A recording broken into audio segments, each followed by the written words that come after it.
नमस्कार सखीनो, मी अनिता वाडकर कलाश्री यूट्यूब चॅनलमध्ये आपले स्वागत आहे।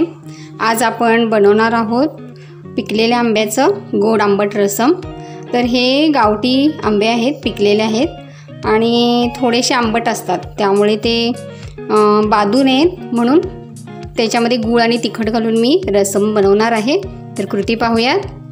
प्रथम हे आंबे धुवून ह्याचा चिक काढून घ्यायचा आहे आणि कट करून पूर्ण आपली त्याचे वरचं साल जे आहे ते काढून घेऊयात। आंब्यांची सालं काढून घेतलेली आहेत। आता रसम करण्यासाठी आपल्याला लागणारे साहित्य पाहूयात।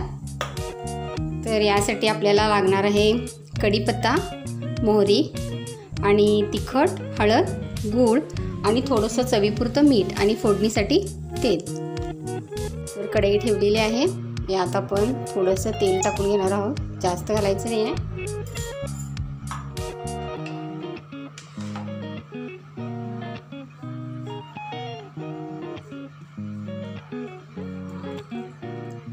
तेल गरम झालं की आपण टाकणार आहोत याच्यात मोहरी,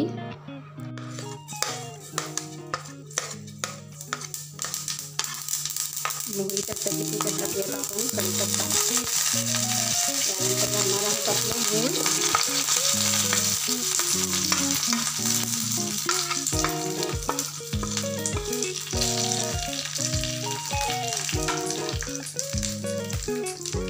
आणि टाकणार आहोत आपण आता थोडंसं पाणी न कळत, एक अर्धी वाटी किंवा त्यापेक्षाही कमी।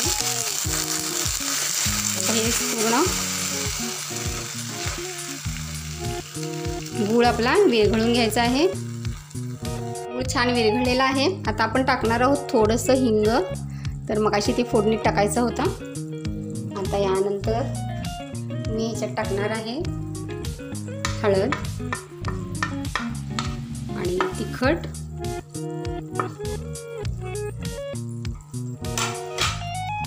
आणि आपण याच्यात घालणार आहोत शेवटी चवीपुरतं मीठ।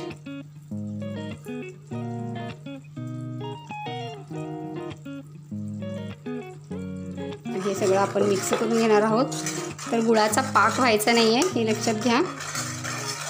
आणि हे सगळं मिक्स झाल्यानंतर आपण याच्यात टाकणार आहोत हे पिकलेले आंबे।